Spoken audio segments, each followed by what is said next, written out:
Hello friends, this is Bhavna here. Welcome to let's crack. तो कैसे हैं आप सब? आई होप आप सब अच्छे होंगे, तैयारी भी अच्छे से कर रहे होंगे, है ना।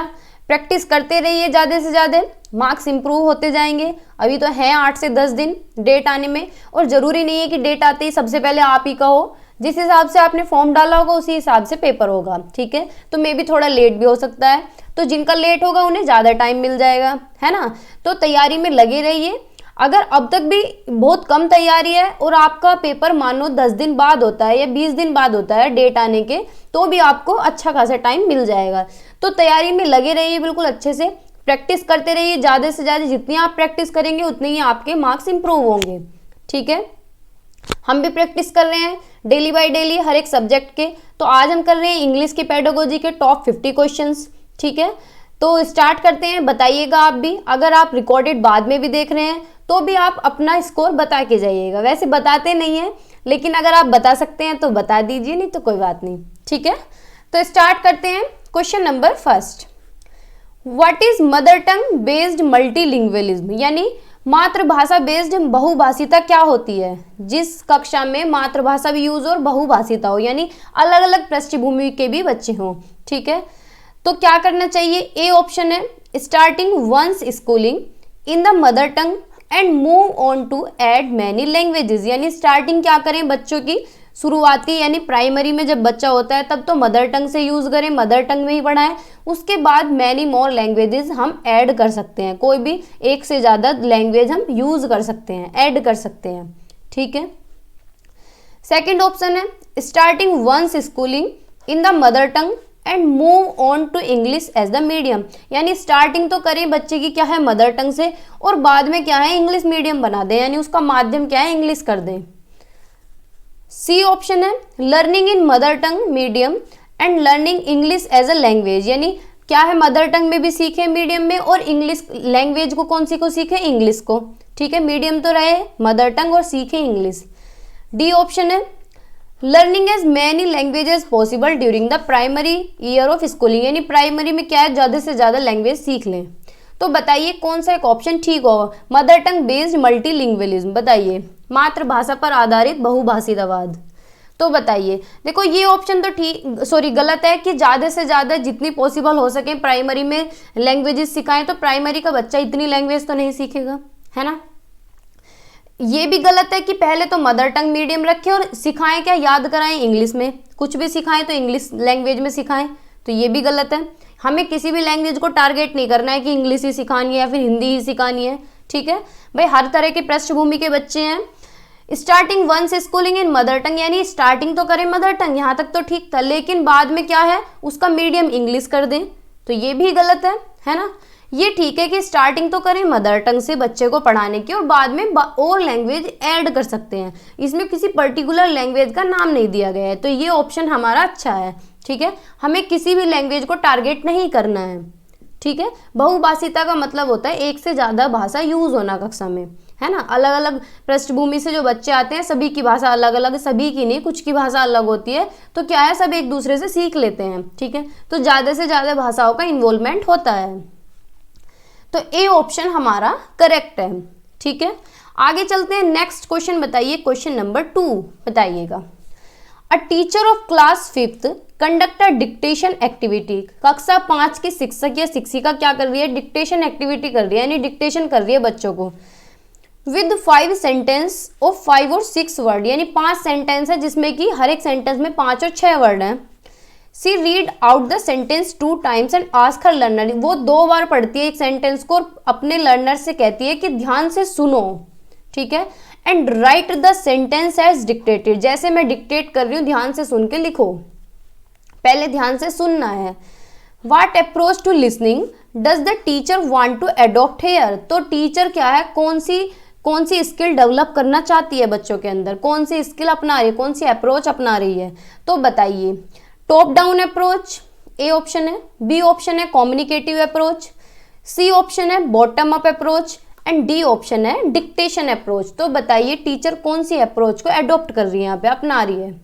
भाई टीचर क्या कर रही है, डिक्टेशन कर रही है, ठीक है। और टीचर क्या कर रही है, बच्चों से ध्यान से सुनो।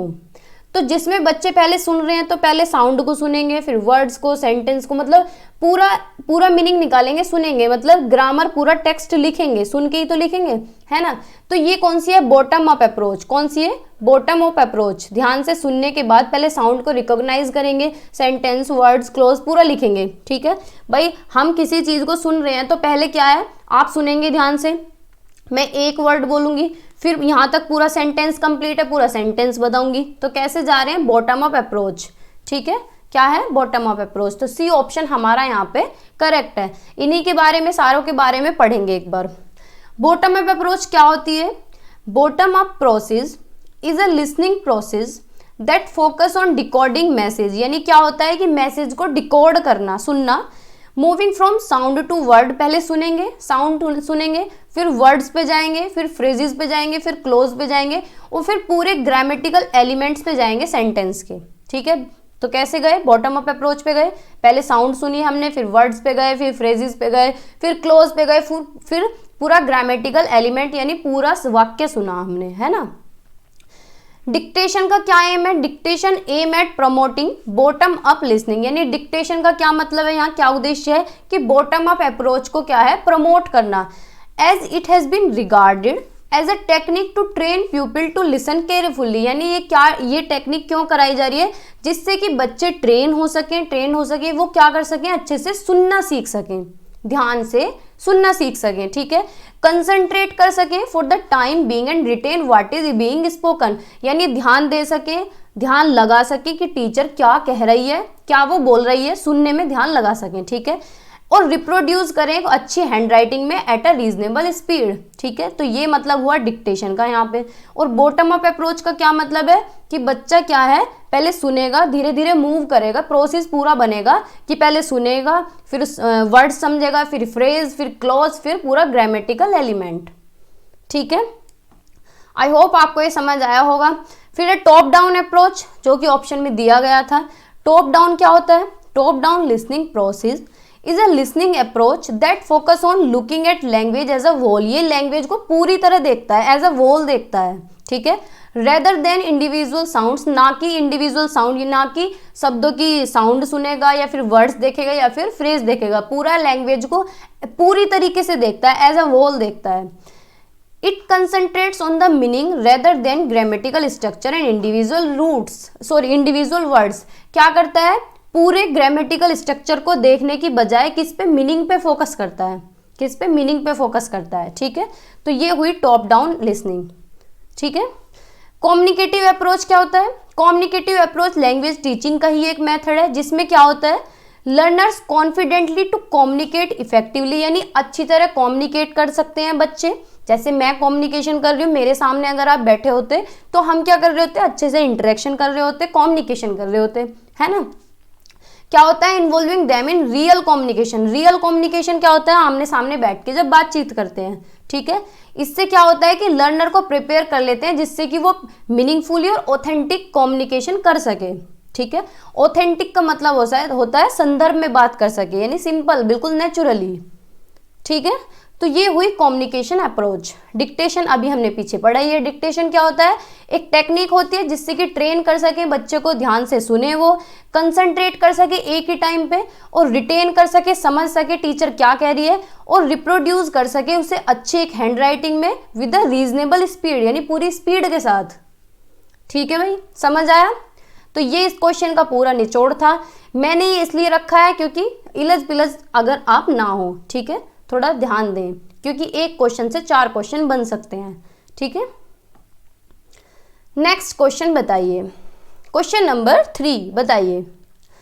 A teacher gives a set of 10 words, 10 शब्दों का एक सेट दे रही है टीचर अलग अलग ग्रुप को क्लास में, ठीक है। C ask them to find words which can be friend. कैसे वर्ड हैं, जो बी फ्रेंड वर्ड हैं। हमें क्वेश्चन को समझना है, कैसे हैं बी फ्रेंड जो वर्ड हैं, and can have prefixes and suffixes to make a new word. यानी प्रीफिक्स और सफिक्स से भी नया वर्ड बन सकता है। तो ये क्या कहलाएगा बताइए। हमने ये पढ़े हुए हैं सारे, जब हमने वर्ड्स की, टर्म्स की जो वीडियोस मैंने कराई थी, मैंने सारी कराई है टॉपिक वाइज, एक भी टॉपिक मैंने नहीं छोड़ा है, ठीक है। एक दो अगर रह गया है तो आपने बताया भी नहीं होगा, नहीं तो वैसे मैंने अपनी तरफ से पूरा कंप्लीट कराया है, ठीक है। 7 से 8 लेक्चर में पूरी इंग्लिश पेडागोजी मैंने कंप्लीट कराई हुई है और मैराथन भी कराई है। तो हमने ये पढ़ी थी ना word web, A option. B option है थीमेटिक वोकेबलरी यानी theme based vocab. C option है कोलोकेशन। डी ऑप्शन है वर्ड चंक्स। तो बताइए कौन सा एक ऑप्शन होगा, बताइए। वर्ड वेब होता है यानी शब्दों का एक जाल, एक ग्राफिक रिप्रेजेंटेशन, ठीक है। थीमेटिक वोकेबलरी होती है यानी जो हम वर्ड यूज कर रहे हैं वो थीम बेस्ड हो, ठीक है, ये मीनिंग निकलता हो। कोलोकेशन होगा हमारा आंसर यहाँ पे। कोलोकेशन क्या होता है, जिनके अंदर जो वर्ड ऐसे जो हम डेली यूज करते हैं बी फ्रेंड वर्ड होते हैं, लेकिन दो वर्ड्स को मिला के मीनिंग एक निकले, जैसे कि फास्ट फूड, ये बी फ्रेंड वर्ड है भाई, सब जानते भी हैं। लेकिन हम अगर बाहर खाना खाने जाते हैं, बाहर का कुछ भी खाते हैं, तो हम ऐसे थोड़ी कहते हैं कि हम फूड खा के आए या फिर कुछ भी खाना खा के आए, हम उसे क्या वर्ड देते हैं, फास्ट फूड या फिर जंक फूड, है ना। लेकिन अगर इन्हें अलग अलग देखें तो इनका मतलब है फास्ट तेज होता है, फूड खाना होता है, तेज खाना थोड़ा ना होता है ना। तो हम क्या कहते हैं, फास्ट फूड, है ना। जैसे कि इंजन है, इंजन को कैसे बोलते हैं, powerful engine.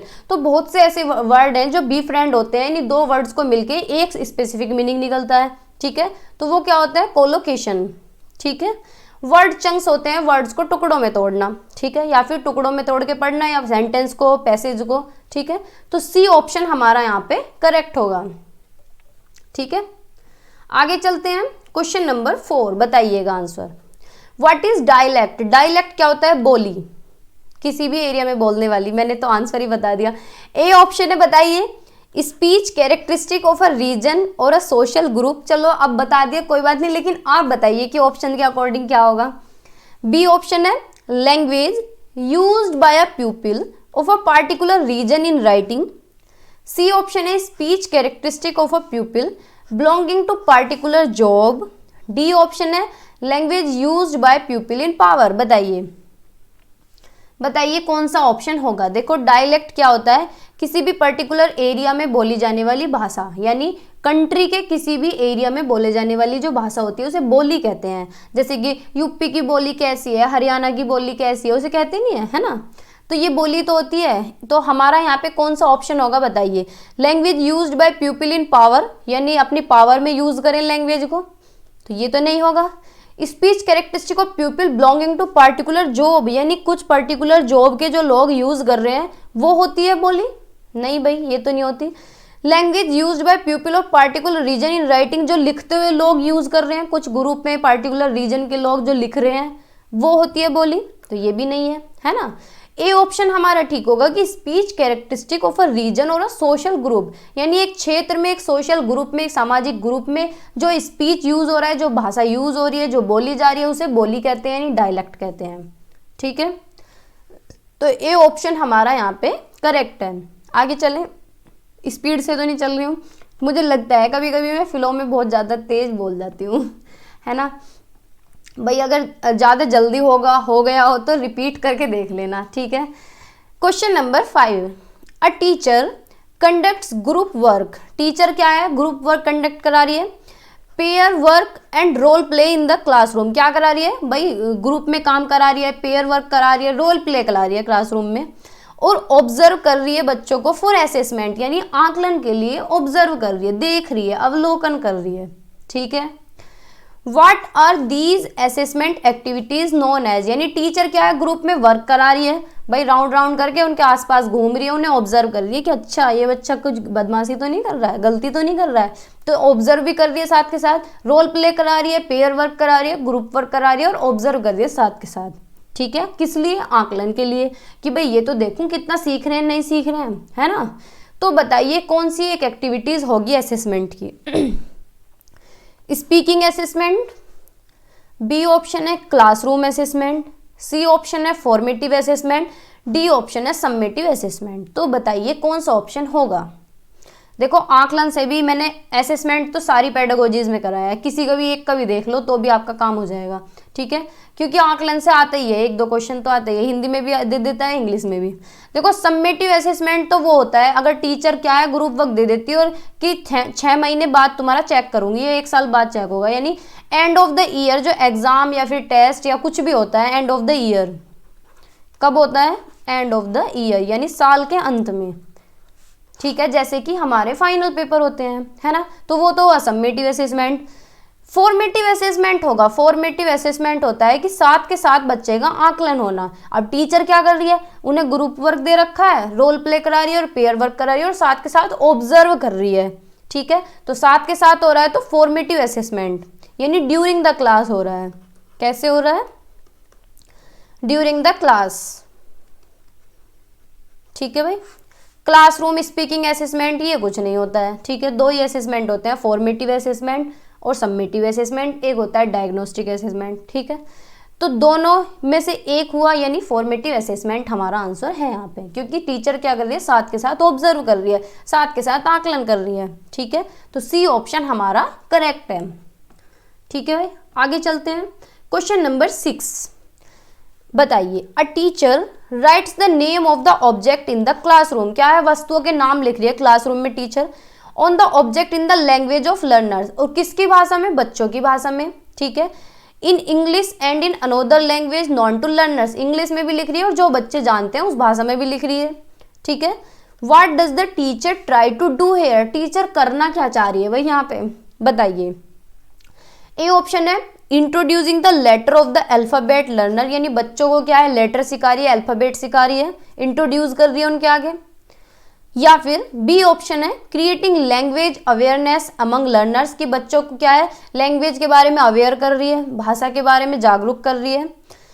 Develop an understanding for script awareness among learners, यानी बच्चों में क्या है, समझ बना रही है कि स्क्रिप्ट की, स्क्रिप्ट होता है कि पहले से ही सोची समझी 3 लाइन याद कर ली, उन्हें सिखा रही है, उनके बारे में अवेयर करा रही है। डी ऑप्शन होता है creating language rich environment in the classroom, की एक समृद्ध वातावरण क्रिएट कर रही है, क्लास में बना रही है, एक वातावरण बना रही है सीखने लायक। तो बताइए कौन सा एक ऑप्शन होगा। देखो अल्फाबेट तो सिखा नहीं रही है, इंट्रोड्यूस नहीं करा रही टीचर, अवेयरनेस कर रही है, creating language awareness among learners, की बच्चों में क्या है, लैंग्वेज अवेयर कर रही है। चलो मान लेते हैं अगर यहाँ पे बाकी और नेगेटिव पॉइंट्स होते, लेकिन इससे अच्छा, इन दो सबसे अच्छा ऑप्शन क्या है कि टीचर क्या है, एक समृद्ध वातावरण उन्हें दे रही है, लैंग्वेज रिच एनवायरनमेंट दे रही है। कैसा? लैंग्वेज रिच एनवायरनमेंट, यानी बिल्कुल पोषित भाषा से ऐसा एनवायरनमेंट क्रिएट कर रही है। तो इससे अच्छा क्या होगा, है ना, समृद्ध वातावरण देना बच्चों को, उससे अच्छा ऑप्शन क्या होगा। तो डी ऑप्शन हमारा यहाँ पे करेक्ट है, ठीक है भाई। ना ही ये होगा और ना ही वो कोई स्क्रिप्ट दे रही है, ठीक है। तो डी ऑप्शन यहाँ पे करेक्ट है। आगे चलते हैं। क्वेश्चन नंबर 7 बताइए, व्हाट इज ट्रांसलैंग्वेजिंग। व्हाट इज ट्रांसलैंग्वेजिंग, बताइए। ट्रांसलैंग्वेजिंग होता है अनुवाद एक तरह से, भाई 1 या 2 या 4 भाषा, जितनी भी भाषा मैं यूज़ कर रही हूँ, मैं फ्रेंच भी बोलूँ, इंग्लिश भी बोलूँ, हिंदी भी बोलूँ, लेकिन साथ के साथ मैं उसे ट्रांसलेट भी करती रहूँ। जैसे मैं हिंदी बोल रही हूँ, जैसे मैं इंग्लिश के ये पॉइंट्स पढ़ रही हूँ, तो मैं साथ के साथ हिंदी भी यूज़ कर रही हूँ, तो मैं क्या कर रही हूँ, ट्रांसलैंग्वेजिंग कर रही हूँ, है ना। तो मैंने अब आपको समझा दिया, बताइए आंसर। ए ऑप्शन क्या है, teaching many languages in language classroom, की भाषा के शिक्षा में बहुत सारी भाषा पढ़ाना। या फिर बी ऑप्शन है moving from one language to another for teaching learning of content subject, यानी सब्जेक्ट का जो कंटेंट पढ़ा रहे हैं उसमें क्या है, एक भाषा यूज करें, कोई और भाषा भी यूज करें, एक भाषा से दूसरी भाषा पे चले जाएं, या एक से ज़्यादा भाषा यूज करें। सी ऑप्शन है using many languages while speaking and in teaching learning in classroom, यानी क्या है, ज़्यादा से ज़्यादा यूजिंग, मतलब ज़्यादा से ज़्यादा भाषा यूज करें बोलने में और पढ़ाने में क्लास में, ठीक है। डी ऑप्शन है टीचिंग अ कंटेंट, यानी कोई भी कंटेंट पढ़ाएं, as well as language in one language, यानी या तो ज़्यादा से ज़्यादा लैंग्वेज में, एक लैंग्वेज में। तो बताइए कौन सा ऑप्शन ठीक होगा, बताइए। देखो भाई बात हो रही है कंटेंट की, और कंटेंट जो है वर्ड इतना पॉजिटिव नहीं है कि कंटेंट पढ़ा रही है तो लैंग्वेजेस में या फिर किसी एक लैंग्वेज में, तो इसका तो कोई मतलब नहीं हुआ, है ना। और यहाँ पे क्या है, एक सब्जेक्ट एक लैंग्वेज से दूसरी लैंग्वेज की तरफ जा रही है, किस लिए, सब्जेक्ट का कंटेंट पढ़ाने के लिए, तो ये बात भी गलत है।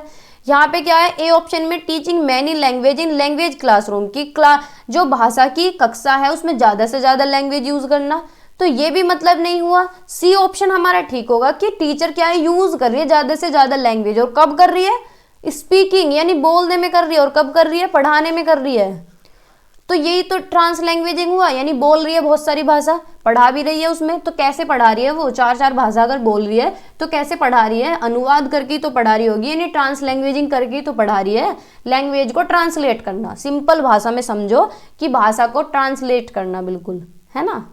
तो सी ऑप्शन हमारा करेक्ट है, ठीक है। चलिए भाई आगे 8th क्वेश्चन है, बताइए question number 8, authenticity of a text refers to, authenticity होता है प्रमाणिकता, सत्यता, यानी एक तरह से संदर्भ की बात, बिल्कुल सिंपल, ठीक है, बिल्कुल सही बात, यानी कैसे बताऊं कि हिंदी अगर सिंपल भाषा में देसी में बोले तो कायदे की बात, ठीक है। बताइए तो ऑप्शन बताइए। ए ऑप्शन है text developed by text book, authors keeping in view of the level of learner, यानी टेक्स्ट क्या है, टेक्स्ट बुक से लिया हुआ टेक्स्ट, ऑथर की क्या है, author keeping in view of the, बच्चों का क्या है, लेवल देख रहा है ऑथर, ये होता है authentication. B origin of the text from a context and natural language use, यानी किसी भी वर्ड का उत्पन्न होना, यानी ओरिजिन होना कैसे, संदर्भ में और नेचुरल लैंग्वेज यूज करके, कोई भी वर्ड्स हम यूज कर रहे हैं नेचुरली और कैसे यूज कर रहे हैं, संदर्भ में, ठीक है। या फिर test by authority the language, कोई ऑथोरिटी मतलब बिल्कुल ऑथोराइज्ड वे में किसी लैंग्वेज को यूज करना, जैसे कि फॉर्मल तरीके से। या फिर डी ऑप्शन है translation bye text book writers from another language, यानी टेक्स्ट बुक से क्या है, बुक को ट्रांसलेट, लैंग्वेज को ट्रांसलेट करना और लिखना किसी और भाषा में। तो बताइए कौन सा ऑप्शन होगा। देखो भाई मैं बता रही, मैंने अभी बताया थे ऑथेंटिकेशन क्या होता है कि किसी भी भाषा को अच्छी तरह नेचुरली यूज करना, कायदे की बात, एक तरह से कंटेक्स्ट में, संदर्भ में यूज करना, ठीक है, यानी प्रमाणिकता होनी चाहिए, बाद में सच्चाई होनी चाहिए, ठीक है, सच्ची बात। तो बी ऑप्शन हमारा ठीक होगा कि origin of the text from context and natural language use, ठीक है, कोई भी वर्ड जो ओरिजिन हुआ है वो कैसे हो, संदर्भ में और नेचुरल लैंग्वेज यूज हो, ठीक है। तो बी ऑप्शन हमारा ठीक है, ठीक है भाई, सिंपल भाषा एक तरह से। आगे चलते हैं, नेक्स्ट क्वेश्चन बताइए, क्वेश्चन नंबर 9। आई होप आपको समझ आ रहा होगा, जो ना आए कमेंट सेक्शन में बता दिया करो, ठीक है। Question number 9, which approach to writing enables learner to undergo stages to do good writing, यानी क्या है, कौन सी अप्रोच है इसमें कि लिखने वाला राइटर जो है, writing enables learners to undergo, यानी स्टेजेस से होके गुजरता है और एक अच्छी राइटिंग लिखी जाती है, यानी कुछ भी हम लिख रहे हैं तो स्टेज बाय स्टेज लिखते हैं, है ना, और एक अच्छी राइटिंग लिख सकें, एक अच्छा राइटर हम बन सकें। तो इसके अंदर कौन सा प्रोसेस आएगा बताइए।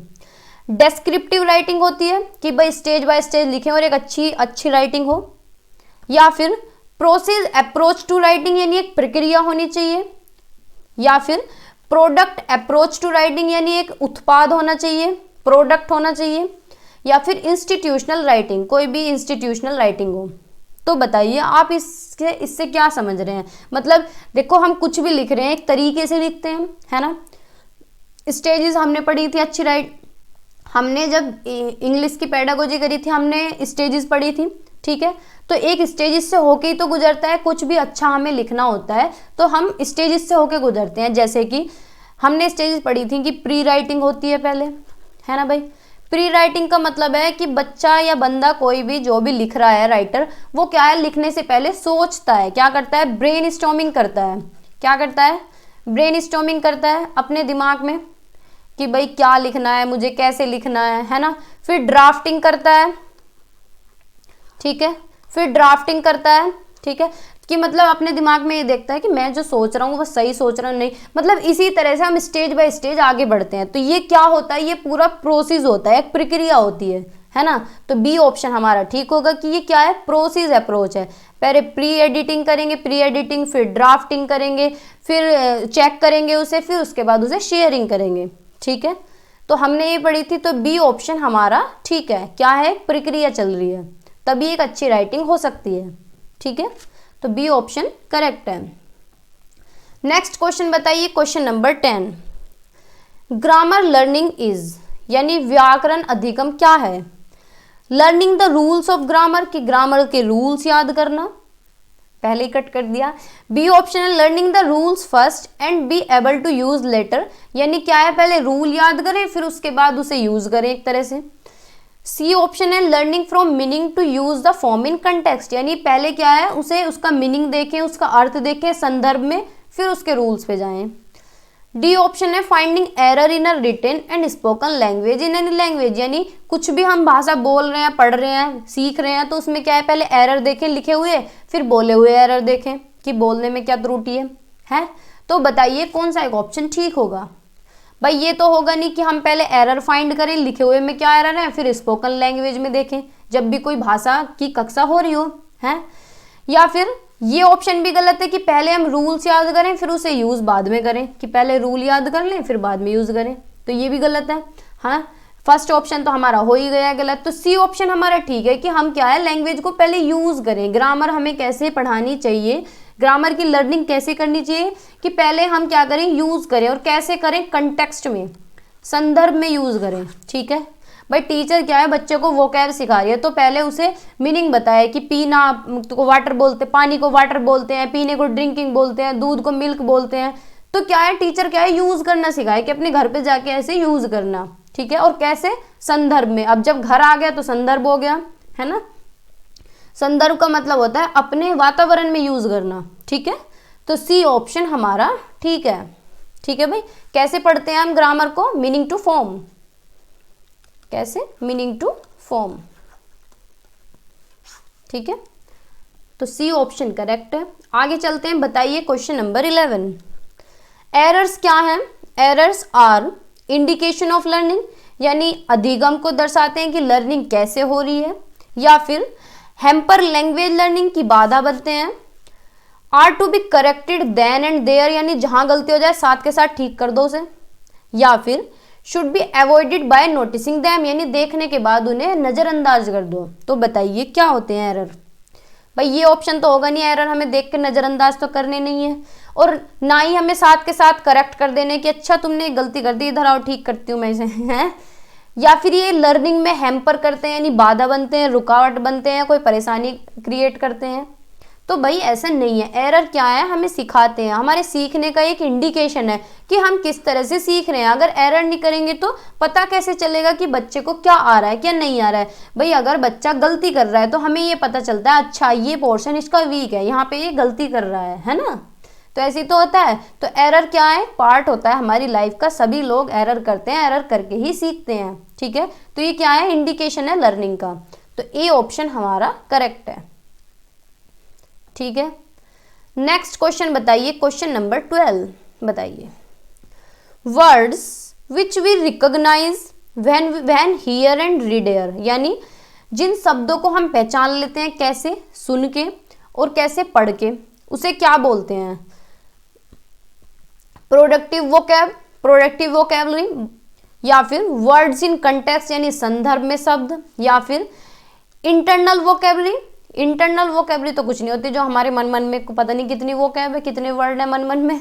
या फिर रिसेप्टिव वोकैबलरी। बताइए तो कौन सा एक ऑप्शन ठीक होगा। भाई अगर हम सुन रहे हैं कुछ भी, अगर जैसे आप सुन रहे हैं तो आप क्या कर रहे हैं, ग्रहण कर रहे हैं। भाई कानों में लीड लगाई हुई है, आप सुन रहे हैं तो क्या कर रहे हैं, ग्रहण कर रहे हैं। और अगर आप पढ़ रहे हैं, भाई एक तो लाउड रीडिंग होती है, एक साइलेंट रीडिंग होती है। लाउड रीडिंग तो कौन करते हैं, छोटे बच्चे। तो हम छोटे बच्चे तो है नहीं, हम साइलेंट रीडिंग कर रहे हैं तो हम क्या कर रहे हैं, तब भी ग्रहण कर रहे हैं, अर्थ ग्रहण कर रहे हैं।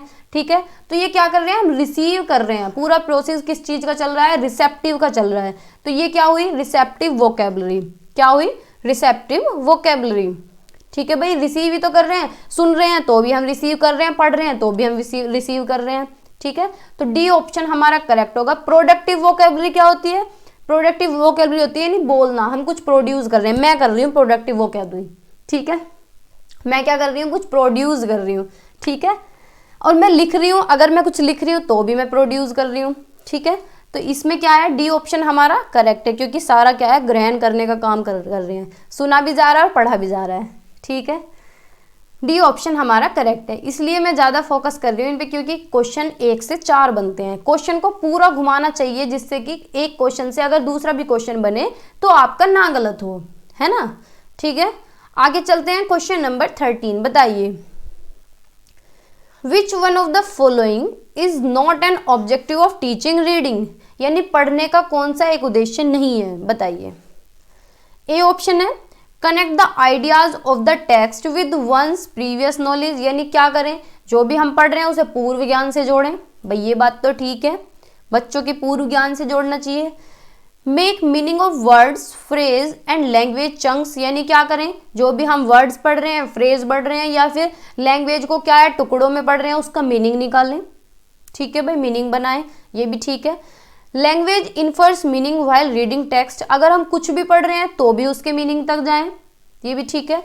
Decoding the text the words and phrase, यानी ये पढ़ने का मतलब नहीं होता कि हम सुने टेक्स्ट को, डिकोड करें उसके वर्ड्स को और फ्रेज को, तो ये मतलब नहीं होता पढ़ने का। ये किसका मतलब होता है, लिसनिंग का। ठीक है, किसका, लिसनिंग का। सुनते हैं तो हम किसी चीज को क्या करते हैं, डिकोड करते हैं। ठीक है, तो ये ऑप्शन नहीं होगा। ठीक है, तो डी ऑप्शन हमारा करेक्ट है। आगे चलते हैं, बताइए क्वेश्चन नंबर 14 बताइए।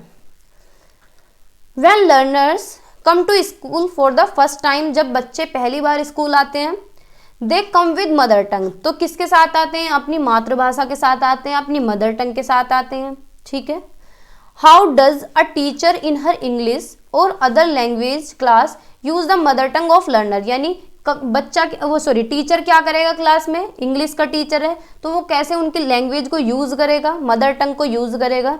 तो देखते हैं ऑप्शंस में, टीचर को क्या करना चाहिए, teacher should begin with the common language of the class and let learners use their language, यानी टीचर को क्या करना चाहिए, क्या करे टीचर की शुरुआत क्या करे, कॉमन लैंग्वेज से शुरू करे क्लास में पढ़ाना, और फिर बाद में बच्चों को छोड़ दे कि बच्चे अपने आप यूज कर लेंगे बाद में अपनी भाषा।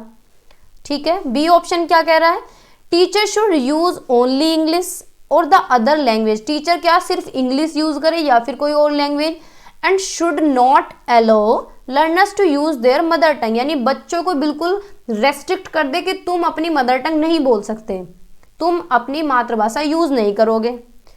सी ऑप्शन है, teacher should freely allow children to use any language, यानी बच्चों को फ्रीली कहे कि कोई भी भाषा तुम यूज कर सकते हो, तुम्हें पूरी फ्रीडम है, कोई रेस्ट्रिक्शन नहीं है। दे विश टू यूज, यानी जो तुम यूज करना चाहते हो कोई भी भाषा हो, एंड शी में speak in the common language, और टीचर क्या है कोई भी कॉमन लैंग्वेज में बोल सकती है, और बच्चे क्या है फ्रीली कुछ भी यूज कर सकते हैं जो तुम्हें आती हो भाषा, जो तुम्हें अच्छी लगती हो। ठीक है, या फिर डी ऑप्शन है, teacher should speak the language which to attempt to teach her learners, यानी टीचर वही लैंग्वेज यूज करे जो क्लास में पढ़ाना चाहती है। Learners will ultimately learn the target language, और बच्चे कैसी लैंग्वेज यूज करें, टारगेट लैंग्वेज। तो भाई ये तो गलत हो गया है ना, ये भी गलत है और ये ऑप्शन भी गलत है, ये ऑप्शन भी गलत है। सी ऑप्शन हमारा ठीक है कि टीचर क्या है बच्चों को फ्रीली कह रही है, पूरी फ्रीडम दे रही है कि भाई तुम अपनी मदर टंग यूज करो या कोई भी भाषा आराम से यूज कर सकते हो, कोई रेस्ट्रिक्शन नहीं है। ठीक है, तो सी ऑप्शन हमारा करेक्ट है। ठीक है, आगे चलते हैं, नेक्स्ट क्वेश्चन बताइए, क्वेश्चन नंबर 15।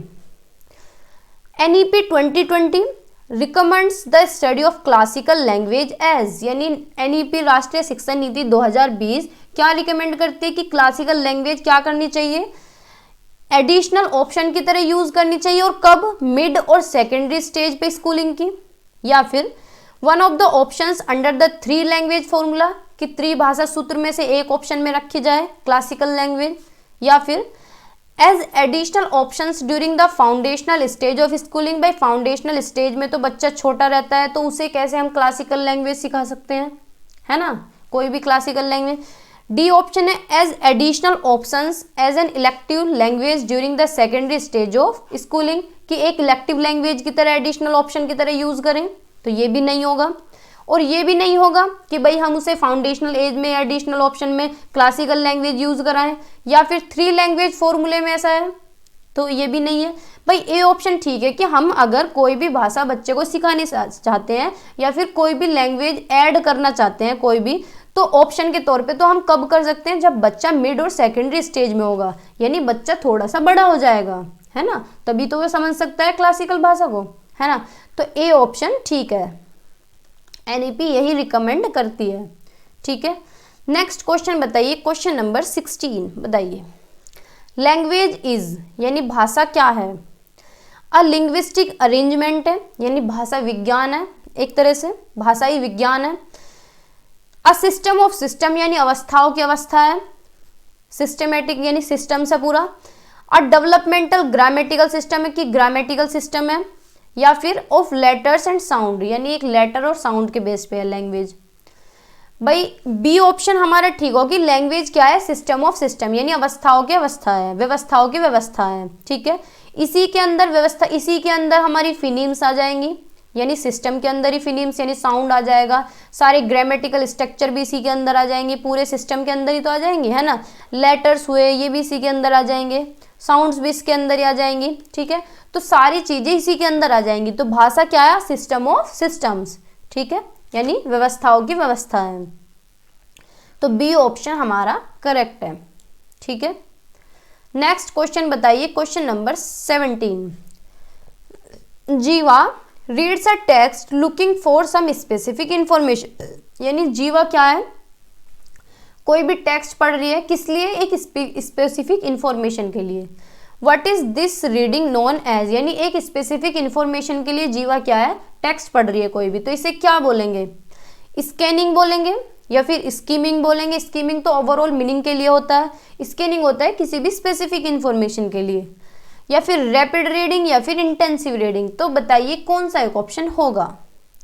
भाई क्या है कि स्पेसिफिक इंफॉर्मेशन के लिए किसी भी टेक्स्ट को देख रही है, तो क्या कर रही है जीवा, जीवा स्कैनिंग कर रही है, स्कैनिंग रीडिंग यहाँ पे हो रही है, ठीक है। आगे चलते हैं, ये सब मैंने कराई है, स्कीमिंग स्कैनिंग सब, अगर आपने नहीं देखी है तो जाकर देख लें, मुश्किल से 20 मिनट की वीडियो है, ठीक है। Moving from meaning to form in grammar learning is, यानी मीनिंग से फॉर्म की तरफ जाना ग्रामर लर्निंग में क्या हुआ, ऑप्शन पढ़ते हैं क्या है।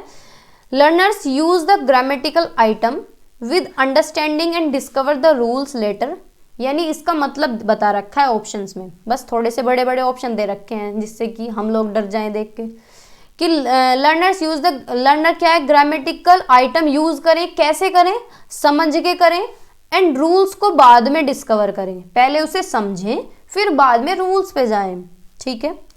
या फिर बी ऑप्शन है, learners are made to learn the rules first, यानी पहले तो रूल याद करें और फिर उसे अप्लाई करें, है।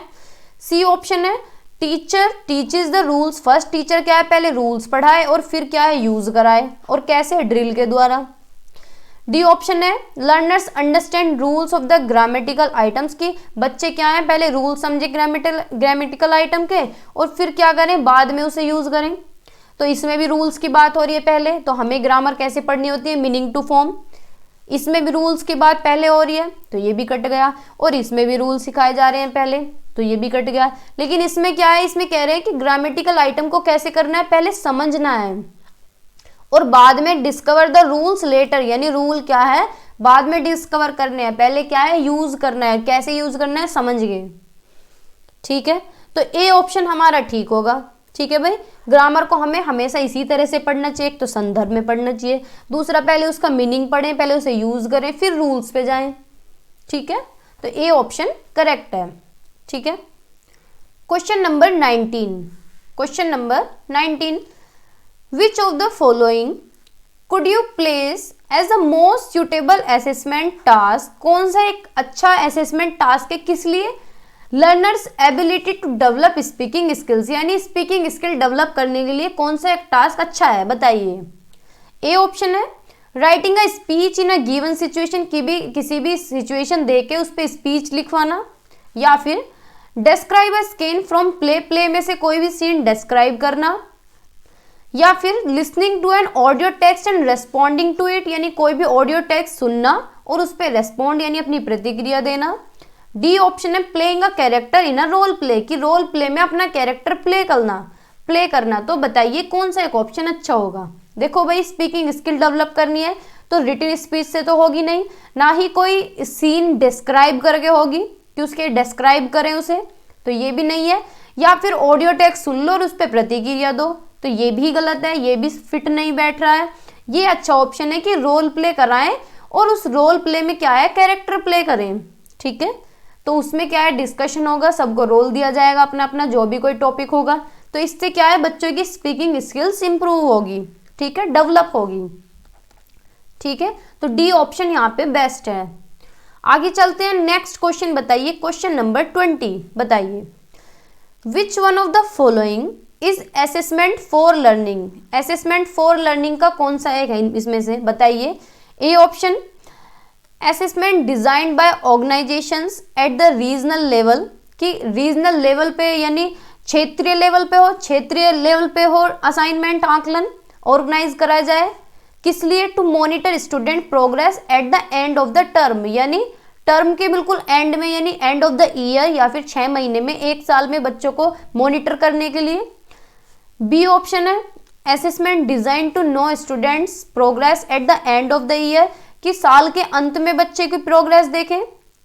या फिर सी ऑप्शन है assignment design to monitor and progress during the improve student teaching learning process, यानी क्या है, बच्चों के साथ आकलन करें, साथ के साथ उन्हें मॉनिटर करें, प्रोग्रेस देखें कि इम्प्रूव कर रहे हैं नहीं कर रहे टीचिंग लर्निंग में।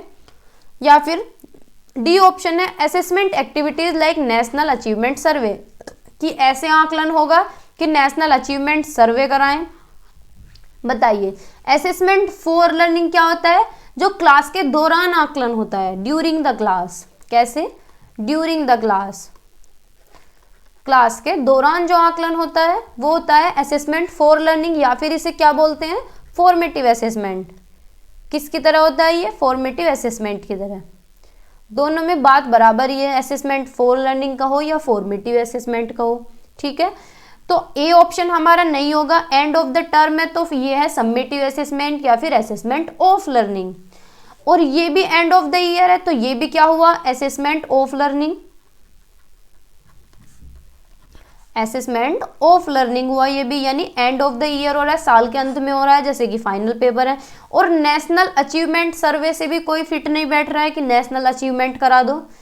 सी ऑप्शन हमारा ठीक होगा कि क्या करें, साथ के साथ मॉनिटर करें और बच्चों की प्रोग्रेस देखें, कब, during the improve student teaching learning process के टाइम पे, यानी जब पढ़ा रहे हैं साथ के साथ आकलन कर रहे हैं, तो उससे अच्छा क्या ऑप्शन होगा भाई, जो साथ के साथ आकलन कर रहे हैं, तो मतलब असेसमेंट फॉर लर्निंग हो रहा है, यानी फॉर्मेटिव असेसमेंट बच्चों का हो रहा है। फॉर्मेटिव असेसमेंट का मतलब हो रहा है टीचर कुछ भी पढ़ा रही है, साथ के साथ उसका आकलन कर रही है। आकलन करने का मतलब होता है साथ के साथ देख रही है कि भैया समझ आ रहा है नहीं आ रहा है, आ रहा है तो ये आ रहा है, नहीं आ रहा है तो क्यों नहीं आ रहा। ठीक है, यानी साथ के साथ आकलन, किस्सा खत्म। ठीक है, तो सी ऑप्शन हमारा यहाँ पे बेस्ट है। नेक्स्ट क्वेश्चन बताइए, क्वेश्चन नंबर 21 बताइए। A classroom in primary classes has cartoon books, यानी प्राइमरी क्लासेस में क्या है, कार्टून बुक्स हैं, छोटी बुक्स हैं जो कि 10 पेजों की है, with lots of illustration and a newspaper for learners. बहुत सारे उसमें पिक्चर्स डायग्राम्स दिए गए हैं देखने के लिए, कोई भी इमेजेस, और न्यूज़पेपर है बच्चों के लिए पढ़ने के लिए जब फ्री टाइम हो, जब टाइम मिले उन्हें। What does the classroom attempt to do here, यानी कक्षा में जो ये सब हो रहा है ये किस लिए हो रहा है, क्या मतलब क्या दर्शाना चाहता है ये बताइए। ए ऑप्शन है creating a print rich environment, यानी एक समृद्ध वातावरण क्रिएट किया जा रहा है कि जिससे बच्चे सीख सकें, पढ़ सकें, कुछ भी मतलब कोई भी एक्टिविटी कर सकें, इस तरह का वातावरण बनाया जा रहा है। या फिर developing reading habits of learner, की बच्चों में पढ़ने के लिए स्किल डेवलप हो रही है। सी ऑप्शन है creating reading groups among learners, की बच्चों का ग्रुप बनाया जा रहा है, क्रिएट करा जा रहा है जिससे कि वो ग्रुप में पढ़ सकें। या फिर क्रिएटिंग एन एकेडमिक एनवायरनमेंट, यानी एकेडमिक एनवायरनमेंट क्रिएट किया जा रहा है। तो भाई एकेडमिक की तो कोई बात नहीं हो रही है यहाँ पे, और ना ही यहाँ पे पढ़ने की बात हो रही है, कोई पढ़ने की बात थोड़ी ना हो रही है। ठीक है, सॉरी, पढ़ने की मतलब इस तरह से बात नहीं हो रही है, ये तो कह रहे हैं कि कार्टून बुक्स हैं, स्मॉल बुक्स हैं, छोटे पेजेस की, उसमें बहुत सारे इलस्ट्रेशन दिए गए हैं, बच्चे पढ़ भी रहे हैं, लेकिन कब, व्हेन, गेट टाइम। तो ये क्या हो रहा है, मतलब फोकस पढ़ने पे नहीं है, एक तरह से टाइम को यूटिलाइज करने पे है कि जो टाइम बच रहा है उसमें कर रहे हैं ये चीजें, है ना। कोई ये रीडिंग स्किल तो डेवलप नहीं कर रहे, है ना ही रीडिंग हैबिट डेवलप कर रहे हैं बच्चे के अंदर। ये क्या कर रहे हैं, बच्चों को एनवायरनमेंट दे रहे हैं, कैसा, एक प्रिंट रिच एनवायरनमेंट, यानी एक समृद्ध वातावरण दे रहे हैं बच्चों को सीखने के लिए। ठीक है, तो ए ऑप्शन हमारा यहाँ पे बेस्ट होगा।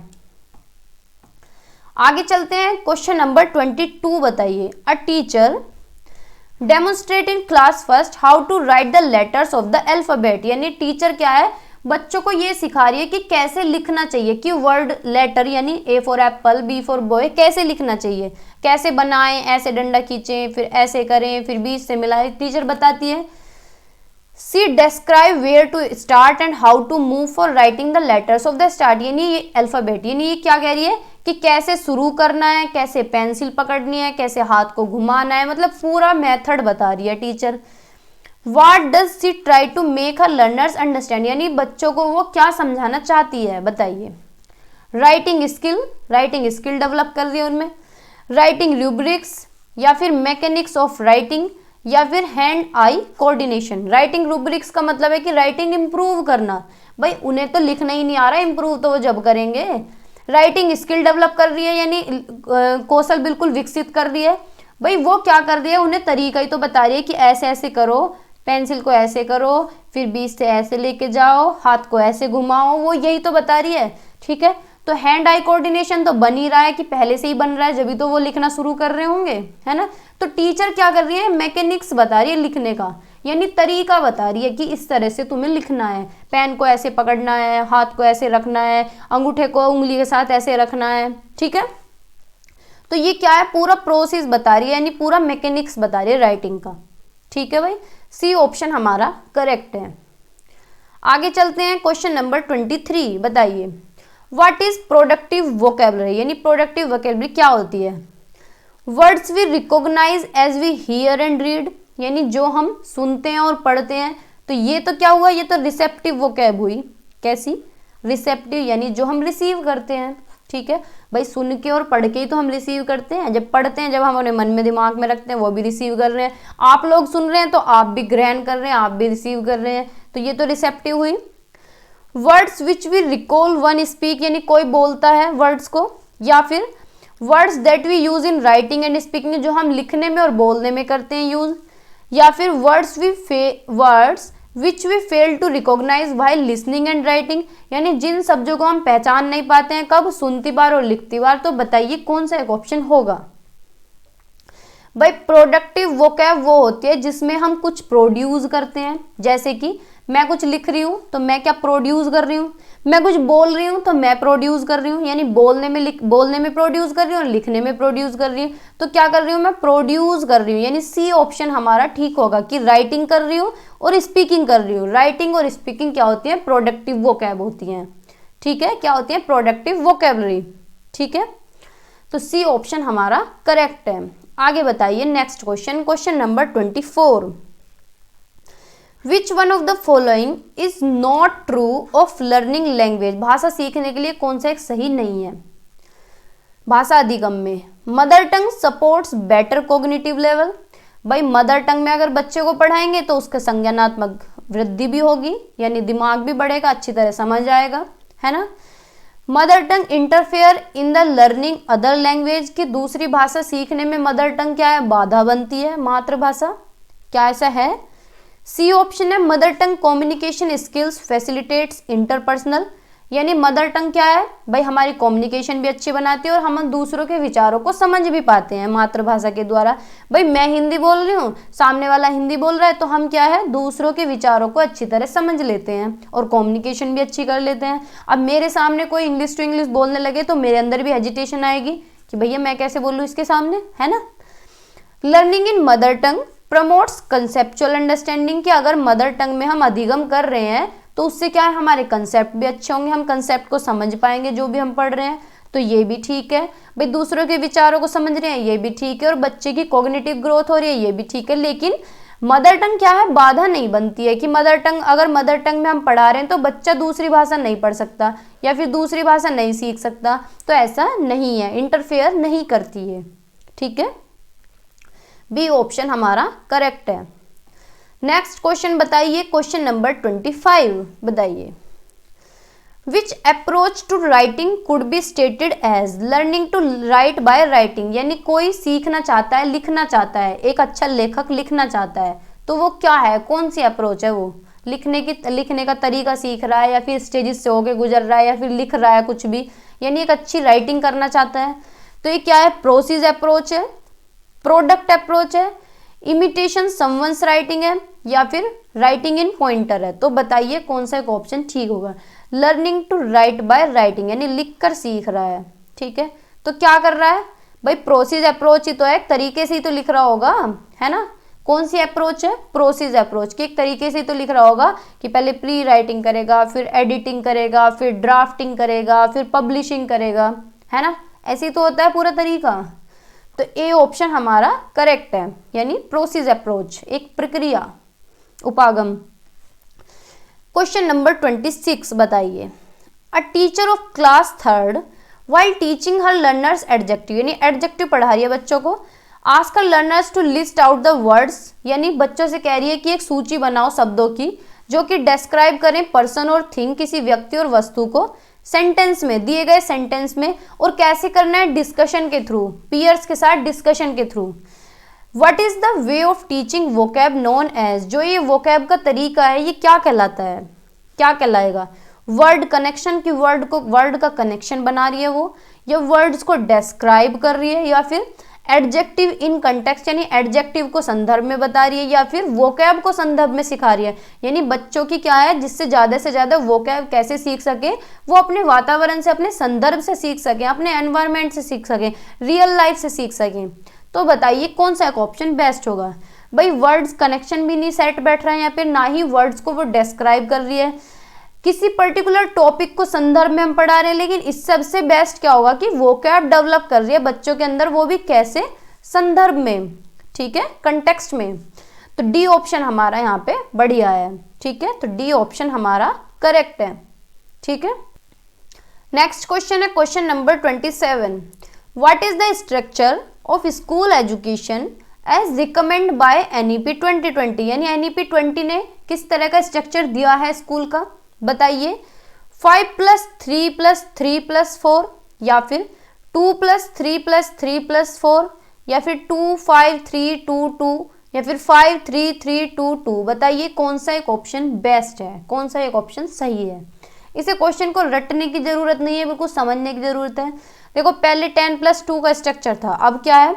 5+3+3+4, यानी 53-34 याद कर सकते हैं, सिंपल हिंदी में याद रख लें, देसी में बिल्कुल 53-34, ठीक है। तो ए ऑप्शन हमारा यहाँ पे करेक्ट है। आगे देखते हैं इसे, मैंने एक स्लाइड रखी है इसकी, देखो सिंपल सी बात है, क्या है? 5-3-3-4, यही तो ऑप्शन दिया है, यही तो बताया गया है इसमें कि कैसा स्ट्रक्चर है, 5+3+3+4। यानी स्टार्टिंग क्या है, अपने बच्चा फाउंडेशन स्टेज से स्टार्टिंग करेगा। फाउंडेशन स्टेज के अंदर 2 होंगी, एक तो 3 साल अपनी आंगनवाड़ी में बिताएगा, जिसमें बच्चा 3 से 6 वर्ष का रहेगा, ठीक है, उसमें अपनी प्रेप करेगा, प्राइमरी करेगा, नर्सरी करेगा, LKG करेगा, UKG करेगा, ठीक है, जिसे हम बोलते हैं KG UKG, ठीक है। फिर बच्चा क्या है, 2 साल अपनी किस में, क्लास फर्स्ट करेगा, सेकंड करेगा, जब बच्चा 6 से 8 साल का होगा। ये पूरा हुआ फाउंडेशन स्टेज, ठीक है। फिर उसके बाद है प्रिपरेटरी स्टेज, इसमें क्या है, बच्चा अपने 3 साल बिताएगा, यानी अपनी क्लास 3rd करेगा, 4th करेगा और 5th करेगा, ठीक है। फिर नेक्स्ट क्या है, मिडल स्टेज, इसमें बच्चा अपनी 3 साल बिताएगा, इसमें बच्चा अपनी क्लास 6th करेगा, 7th करेगा, 8th करेगा, ठीक है। इसमें बच्चा थोड़ा सा बड़ा हो जाएगा, 11 से 14 साल का बच्चा हो जाएगा, ठीक है। फिर आएगा सेकेंडरी स्टेज में, सेकेंडरी स्टेज में क्या है, बच्चा अपने 4 साल बिताएगा, यानी अपनी क्लास 9th करेगा, 10th करेगा, 11th और 12th, इसमें बच्चा हो जाएगा 14 से 18 साल का, ठीक है भाई। तो ये स्ट्रक्चर है। पहले क्या स्ट्रक्चर था, 10 साल अपनी एक जगह, 6 साल से लेकर 16 साल तक एक, और फिर 2 साल अलग, यानी 11वीं 12वीं, ठीक है। अब ये स्ट्रक्चर हो गया है 5+3+3+4, यानी फाउंडेशन स्टेज, जिसमें बच्चा क्या है, प्ले वे सीखेगा, एक्टिविटी बेस्ड लर्निंग करेगा। फिर 3 साल अपनी प्रिपरेटरी स्टेज में, यानी प्ले खोज करेगा, एक्टिविटी बेस्ड टीचिंग करेगा, इंटरेक्शन होगा क्लासरूम में। फिर मिडल स्टेज में क्या है, बच्चे के अंदर भाई थोड़ा सा बड़ा हो जाएगा, एक्सपीरियंशियल लर्निंग होगी, यानी अनुभवात्मक अधिगम होगा, साइंस पढ़ेगा बच्चा, मैथ पढ़ेगा, आर्ट पढ़ेगा, सोशल स्टडीज पढ़ेगा, ह्यूमैनिटीज पढ़ेगा। फिर सेकेंड स्टेज में क्या है, मल्टी डिसिप्लिनरी स्टडी होगी, बच्चे की क्रिटिकल थिंकिंग बढ़ेगी, फ्लेक्सिबिलिटी आएगी और अपनी पसंद के सब्जेक्ट वो चुन सकता है, ठीक है। तो 4 स्टेजेस हुई, foundational stage, preparatory stage, middle stage और सेकेंड स्टेज, ठीक है। तो याद रखेंगे ना, 5 साल इसमें, 3 साल इसमें, फिर 3 साल इसमें और 4 साल इसमें, ठीक है। आगे चलते हैं, बताइए नेक्स्ट क्वेश्चन, क्वेश्चन नंबर 28।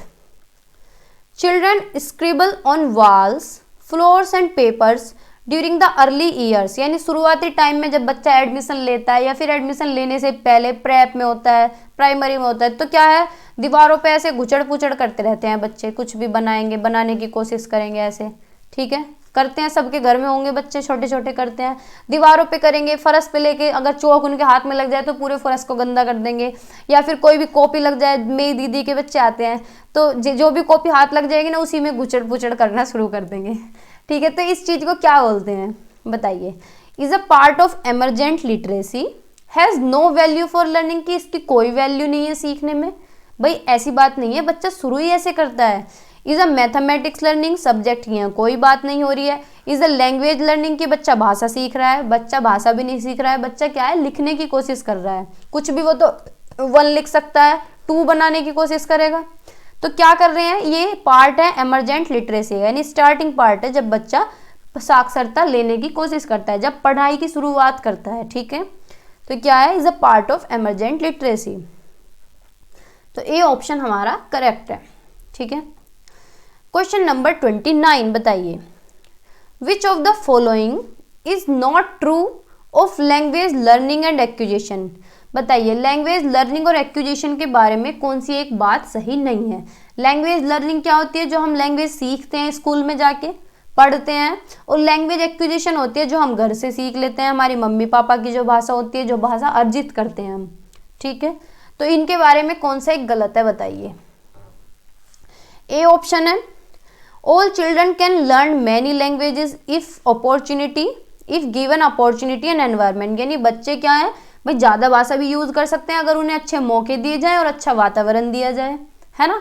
अब कोई हिंदी भाषा बोलने वाला बच्चा है और उसे किसी फॉरेन कंट्री में भेज दिया जाए तो कुछ ही महीने लगेंगे वहाँ के माहौल में ढलने में, इंग्लिश बोलने लगेगा, हिंदी उसकी ऐसी की ऐसी रहेगी, हिंदी भी आएगी उस पर, फिर इंग्लिश भी आ जाएगी, तो माहौल मिलेगा और मौके भी मिलेंगे, है ना। First language interferes in the learning of second language, की पहली भाषा क्या है, बाधा बनती है दूसरी भाषा सीखने में। सी ऑप्शन है, language learning should begin from meaning and move to understand form, कि भाषा सीख रहे हैं तो कैसे सीखें, पहले उसका मीनिंग देखें, उसे यूज करें, फिर उसकी फॉर्म पे जाएं, यानी रूल्स पे जाएं।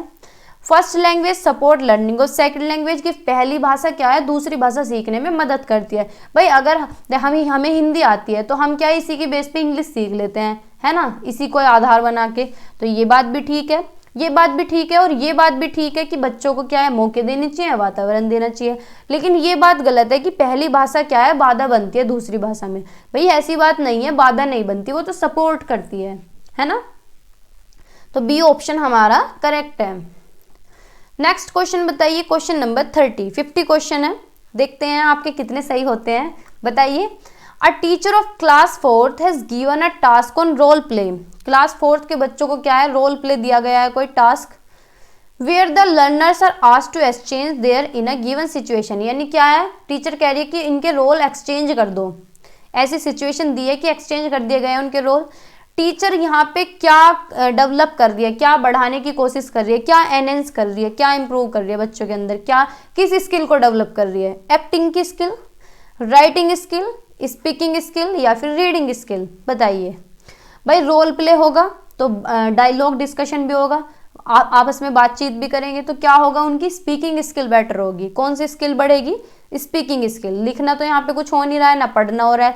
एक्टिंग हमारी कोई स्किल होती नहीं है, एक्टिंग रियल लाइफ में होती है, लेकिन वैसे हमारी 4 स्किल होती है, LSRW, इसमें कहीं एक्टिंग दिख रहा है नहीं ना, तो एक्टिंग तो होगी नहीं, ठीक है। लिसनिंग, स्पीकिंग, रीडिंग, राइटिंग, बस ये 4 कौशल होते हैं, तो सी ऑप्शन हमारा करेक्ट है। क्वेश्चन नंबर 31 बताइए, a teacher should use the learners mother tongue while teaching in the classroom because, teacher को क्या है, मदर टंग यूज करनी चाहिए क्लास में पढ़ाती बार, क्यों। ए ऑप्शन है, each child will learn at the same pace if they are taught in their mother tongue, कि अगर मदर टंग में पढ़ाएंगे तो सभी बच्चे एक स्पीड के साथ सीखेंगे, क्या ऐसा है। बी ऑप्शन है, learner will answer all the question if they are learning in their mother tongue, कि बच्चे सारे क्वेश्चंस के आंसर देंगे अगर उन्हें मदर टंग में पढ़ाया जाए।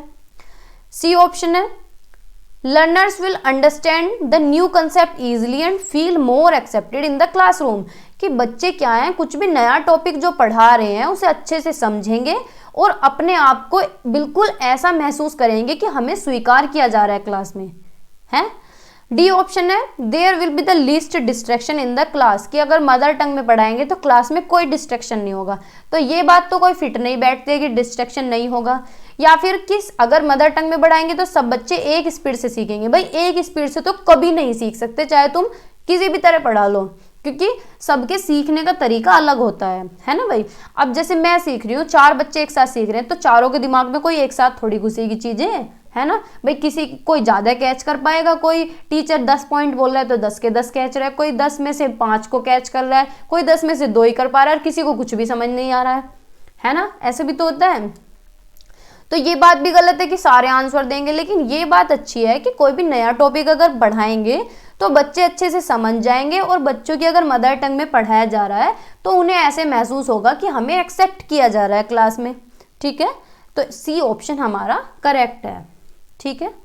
आगे चलते हैं, क्वेश्चन नंबर 32 बताइए। How can a teacher develop good writing skill in the budding writer, यानी टीचर कैसे एक अच्छी राइटिंग स्किल डेवलप कर सकता है एक राइटर के अंदर, बताइए। By giving clear instruction of the topic and word limit, कि किसी भी टॉपिक पे क्या है इंस्ट्रक्शन देकर और वर्ड्स की लिमिट रख दे कि भैया तुम्हें 50 वर्ड्स में लिखना है, तो इससे अच्छी राइटिंग होगी। या फिर by praising learners what they did well, making spacing comments to improve further, यानी बच्चों को सराहना करके कि वाह बेटे तुमने बहुत अच्छी तरह लिखा है, अगर तुम यहाँ पे इस तरह से लिख देते तो इस तरह से होता, मतलब अच्छी तरह गाइड भी कर रहा है, उन्हें टिप्पणी भी दे रहा है कि ऐसे नहीं ऐसे करो, ऐसे नहीं ऐसे करो, इम्प्रूव करो, और प्रेजिंग करो, यानी उन्हें क्या है सराहना भी दे रहा है, तारीफ कर रहा है, तो अच्छी राइटिंग होगी। या फिर by asking learners to write in good handwriting, की साफ साफ राइटिंग में लिखो। या फिर by giving learner detail feedback only on their grammatical error, कि सिर्फ ग्रामेटिकल एरर पे ही फीडबैक दें कि भाई ये ग्रामर मिस्टेक है, इज की जगह वाज होगा, तो ये तो कोई बात अच्छी नहीं हुई कि ग्रामेटिकल एरर ही पे फीडबैक दें, बस बाकी चीज ना देखें। या फिर उन्हें अच्छी राइटिंग लिखने के लिए कहें, या फिर किसी भी टॉपिक पे क्या है वर्ड लिमिट दे दें कि 50 वर्ड में लिखो, तो अच्छी राइटिंग होगी। नहीं भाई, अच्छी राइटिंग तब होगी जब टीचर क्या है बच्चों की तारीफ करेगा। तारीफ का मतलब ये नहीं है कि वो चने के पेड़ पे चढ़ जाएंगे, तारीफ का मतलब है कि उन्हें सराहना देगा कि वेल डन, तुमने तो बहुत अच्छा काम किया है, बहुत अच्छी बात है, और इम्प्रूव करो, थोड़ा सा और अच्छा करो। तो बच्चे क्या है प्रोत्साहित हो जाएंगे अंदर से कि हाँ भाई मैं और अच्छा करता हूँ, टीचर तो मेरी तारीफ कर रहा है ना। तो बी ऑप्शन हमारा करेक्ट है, ठीक है। बच्चों को क्या है प्रेजिंग करनी चाहिए, अप्रिशिएट करना चाहिए, बच्चों की रेस्पेक्ट करनी चाहिए, ठीक है। बी ऑप्शन करेक्ट है। 33 क्वेश्चन बताइए। The purpose of formative assessment is, यानी फॉर्मेटिव असेसमेंट का क्या मतलब है, क्या उद्देश्य है, बताइए। To make comparison between different student, कि बच्चों में क्या है कंपैरिजन करें, या लेबल कर दें बच्चों को कि भाई ये इंटेलिजेंट है, ये एवरेज है, ये स्लो लर्नर है। To use a variety of way to collect information about the students learning, कि बच्चे क्या है कैसे सीख रहे हैं, ये तरीके देखें कि बच्चा कैसे सीख रहा है और कैसे नहीं सीख पा रहा है, ये सारे तरीके यूज करें, सारी वेराइटीज यूज करें और इन्फॉर्मेशन कलेक्ट करें कि बच्चा समझ रहा है नहीं समझ रहा, क्या समझ रहा है, कैसे समझ रहा है, ठीक है, सारी चीजों पे। या फिर कंडक्ट क्लास टेस्ट कराएं, किस पे, वीकली बेसिस पे। बताइए तो कौन सा ऑप्शन ठीक होगा। देखो हमें कंपैरिजन तो कभी भी नहीं करना है, बच्चों के बीच में कंपैरिजन नहीं करना है, लेबल नहीं करना है, उन्हें टैग नहीं देना है कि भाई तुम तो इंटेलिजेंट हो, तुम गंदे बच्चे हो, तुम अच्छे बच्चे हो। या फिर वीकली टेस्ट लें उनका, तो सबसे अच्छा ऑप्शन है कि बच्चों की क्या है देखें, उन्हें वैरायटी ऑफ मेथड्स यूज करें, तरीके अलग अलग यूज करें और इन्फॉर्मेशन कलेक्ट करें कि बच्चा कैसे सीख रहा है, स्टूडेंट लर्निंग कैसे कर रहे हैं, ठीक है। तो ये ऑप्शन हमारा ठीक है। फॉर्मेटिव असेसमेंट का मतलब होता है साथ के साथ आकलन करना कि बच्चों को समझ आ रहा है नहीं आ रहा है ना। तो सी ऑप्शन हमारा करेक्ट है। क्वेश्चन नंबर 34 बताइए। A teacher is reading a story from a text book about a girl who is looking after a sparrow and feeding it. Teacher क्या है एक टेक्स्ट बुक में एक स्टोरी पढ़ रही है कि एक लड़की होती है जो कि एक स्पैरो को पालती है, मतलब अपने घर में रखती है, उसे दाना पानी देती है, फीड कराती है। फिर सडनली क्या होता है, suddenly a boy Ali stood up, यानी अचानक से एक बच्चा क्लास में खड़ा होता है और बताता है कि मैडम हाउ वन डे, यानी एक दिन मैंने क्या करा, एक स्क्वायरल को यानी गिलहरी को क्या है, हमारी गिलहरी जो पार्क में गिर गई हमारे पार्क में और मैंने उसकी जान बचा ली, ठीक है। तो अली का जो रिएक्शन है इस स्टोरी में किस तरह डिस्क्राइब करेगी टीचर। भाई बच्चा क्लास में खड़ा होकर बता रहा है, कोई भी टॉपिक चल रहा है, टॉपिक से रिलेटेड ये बता रहा है, अच्छा मैडम पता है एक दिन क्या हुआ था, हमारे पार्क में एक गिलहरी गिर गई थी, वो घायल और उसे मैंने बचा लिया था। तो टीचर क्या करेगी, connecting the text with his personal experience, यानी जो पढ़ा रही है वो उसके पूर्व ज्ञान से जोड़ेगी, बच्चों के अनुभव से जोड़ेगी, बच्चे के पर्सनल एक्सपीरियंस से जोड़ेगी, या फिर interrupting the teacher in between, यानी बीच में क्या है टीचर डिस्टर्ब हो जाएगी, या फिर an opportunity to speak and show that he is an active in the class, कि बच्चे को मौका देगी बोलने का, बच्चे को दिखाएगी, शो करेगी कि बच्चा जो है मेरा बच्चा एक्टिव है, भाई क्लास में पढ़ रहा है, या फिर his attention seeking nature in the class, यानी उसका अटेंशन देखेगी कि भाई अटेंशन है, पूरी इंफॉर्मेशन ले रहा है, नेचर की भी नॉलेज है तो बताइए कौन सा एक ऑप्शन ठीक होगा। भाई ये भी गलत है, ये भी गलत है, ए ऑप्शन ठीक है कि टीचर क्या करेगी, कनेक्ट कर रही है, यानी बच्चे के पर्सनल एक्सपीरियंस को टेक्स्ट के साथ जोड़ देगी, जो पढ़ा रही है उसके, जो बच्चा बता रहा है उसके पर्सनल एक्सपीरियंस को उस चैप्टर के साथ जोड़ के पढ़ाएगी, ठीक है। तो बच्चे की यहाँ पे रेस्पेक्ट भी हो जाएगी, बच्चे के पूर्व ज्ञान को नए ज्ञान के साथ जोड़ भी देगी, ठीक है। तो ए ऑप्शन हमारा करेक्ट है। आगे चलते हैं, क्वेश्चन नंबर 35 बताइए। A teacher has given a language task to be done in groups. Teacher क्या है, कोई भी लैंग्वेज भाषा का टास्क दे रही है ग्रुप में। What will be the role of a teacher during this group work, यानी इसमें टीचर का क्या रोल होगा जब ये ग्रुप वर्क हो रहा है। Ensure that the task is finished on time, so she should remind them the time again and again, यानी एंश्योर करें कि जो टास्क है वो टाइम से फिनिश हो जाए। टीचर क्या है, रिमाइंड कराए टाइम टू टाइम कि भाई इतना टाइम हो गया, 5 मिनट रह गई हैं, जैसे एग्जाम में करते हैं 15 minutes left. Ensure that everyone should participate in a group and try to support them if required, यानी एंश्योर करें, ये सुनिश्चित कर लें कि ये सुनिश्चित करें कि हर बच्चा पार्टिसिपेट कर रहा है ग्रुप में, नहीं कर रहा है, ठीक है। और जहां बच्चों को जरूरत हो सपोर्ट की वहां उन्हें सपोर्ट दे, सही बात है। सी ऑप्शन है, teacher should give full autonomy to the groups, so she should sit sad on a chair, यानी बच्चों को पूरी ऑटोनॉमी, स्वायत्ता दे दे, पूरी आज़ादी दे दे कि क्लास में तुम खड़े हो, चेयर पे खड़े हो जाओ, टेबल पे चढ़ो। या फिर ensure that student should not make in the class, ensure that student should not make a noise in the class, ये एंश्योर करें कि बच्चे क्लास में शोर ना मचाएं, ठीक है। तो ये भी ऑप्शन नहीं होगा कि बच्चों को पूरी आज़ादी दे दे, या फिर कि बच्चों को टाइम टू टाइम ये बताती रहे कि बस 10 मिनट बच गई हैं, 15 मिनट बच गई हैं, अपना टास्क पूरा कर लो, ये बात गलत है। ये एंश्योर करे कि हर बच्चा ग्रुप में है, पार्टिसिपेट कर रहा है, नहीं कर रहा है, और जहां उन्हें सपोर्ट की जरूरत है वहां उन्हें सपोर्ट करे। तो बी ऑप्शन हमारा करेक्ट है, ठीक है। नेक्स्ट क्वेश्चन बताइए। देखो अगर आप ये 50 क्वेश्चन, मतलब 50-50 की मैं सीरीज लेके आ रही हूँ, कल भी 50 क्वेश्चन कराऊंगी, अगर आप ये पूरी कर लेते हैं तो आपकी इंग्लिश के टॉप सारे ही क्वेश्चन कंप्लीट हो जाएंगे। भाई देखो एक सब्जेक्ट में क्या है, एक लैंग्वेज में 15 क्वेश्चन आते हैं, ठीक है, और मैं एक बार में 50 क्वेश्चन करा रही हूँ, तो कितने क्वेश्चन बैठते हैं, 3 से 3 पेपर से भी ज़्यादा एक बार में आपके कवर हो रहे हैं, ठीक है। तो 50-50 का सेट में लेके आऊँगी। मैंने सोचा था 100 का लेके आना, लेकिन बहुत लंबी क्लास हो जाती तो इतना आप फिर पूरा नहीं देखते, तो इसलिए मैंने 50 का ही रख लिया, 50 हम बाद में करेंगे, ठीक है। तो अच्छे से देखिए, एक भी क्वेश्चन आपको छोड़ना नहीं है, ठीक है, क्योंकि एक क्वेश्चन से आपके 4 क्वेश्चन बनते हैं, है ना। क्वेश्चन नंबर 36 बताइए। Reading comprehension is ability to, यानी रीडिंग कॉम्प्रिहेंशन किस चीज की एबिलिटी है बताइए। Translate the written corresponding symbol into sound, यानी ट्रांसलेट करें कैसे, जो रिटन सिंबल्स हैं उन्हें साउंड में ट्रांसलेट करें, पढ़ने की क्षमता ये दर्शाती है।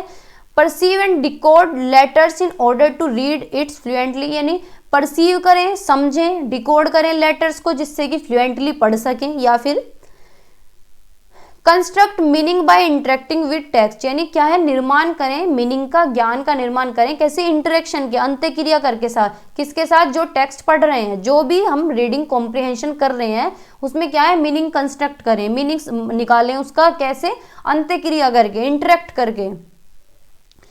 डी ऑप्शन है, understand all the words in the text to understand its meaning, यानी क्या है, सारे वर्ड समझे टेक्स्ट में और उसके मतलब भी समझे। तो भाई सबसे अच्छा ऑप्शन तो ये होगा कि क्या है, इंटरेक्ट करके समझ रहे हैं और क्या कर रहे हैं, कंस्ट्रक्ट कर रहे हैं मीनिंग, यानी ज्ञान का निर्माण कर रहे हैं कैसे, अंत्यक्रिया करके।